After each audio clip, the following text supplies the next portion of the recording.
Depuis que les carpes sont carpes, elles se taisent. Quand une carpe croise une copine, elle ne lui dit pas bonjour, mais la salue d'un mouvement de nageoire. Lorsqu'une carpe va prendre un petit verre au café du coin, elle ne refait pas le monde. Elle boit et puis s'en va. C'est comme ça. Mais c'est sans compter sur Édième. Édième est une petite carpe arc-en-ciel, aux nageoires fines, aux écailles étincelantes. Un vrai plaisir des yeux, mais une horreur pour les oreilles. Car Édienne adore discuter, bavarder, bavasser, blablater, jusqu'à en avoir la langue toute sèche. Chaque matin, Édienne fait le tour de l'étang et salue tout le monde. « Bonjour !» lance-t-elle en souriant. Les autres carpes haussent les épaules et répondent un vague « blanc ». Édienne essaie d'engager la conversation.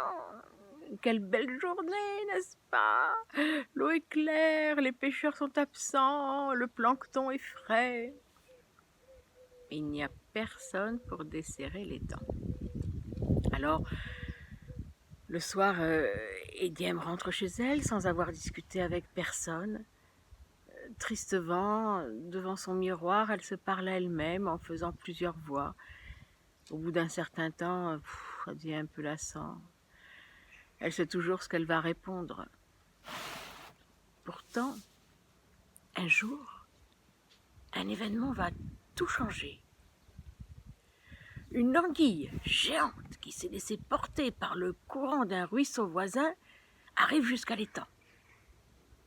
Et elle a faim, très faim. Elle se jette sur les carpes qui fuient dans tous les sens en silence. Mais l'anguille les encercle dans ses anneaux et elle les regroupe dans un coin de l'étang, les aligne contre la rive. Elle va choisir la plus appétissante et la manger sur le champ. Alors qu'elle s'approche de la première, la voix d'Édième retentit dans le silence aquatique. Cette carpe est malade, sa chair est flasque et molle, ne la mangez pas.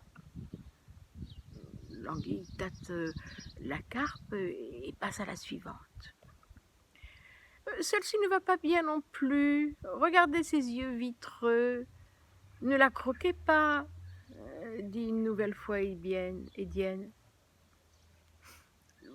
L'anguille passe de nouveau à la carpe suivante, mais cette fois, Édienne déclare « Elle se sent mal, ses nageoires flageolent. Je serais vous, je ne m'y aventurerais pas. »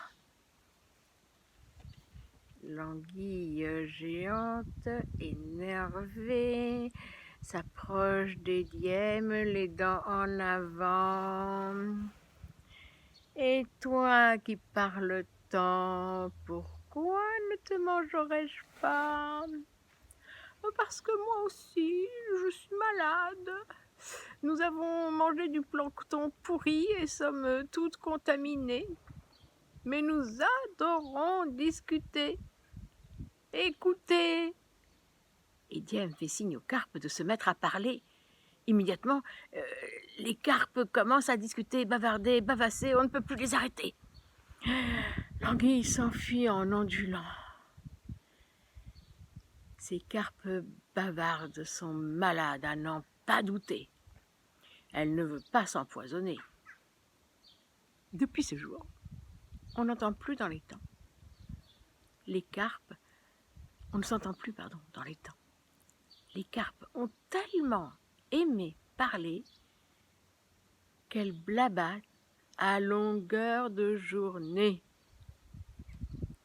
Et le soir, parfois, dans le vacarme, Ediem voudrait bien une minute de calme.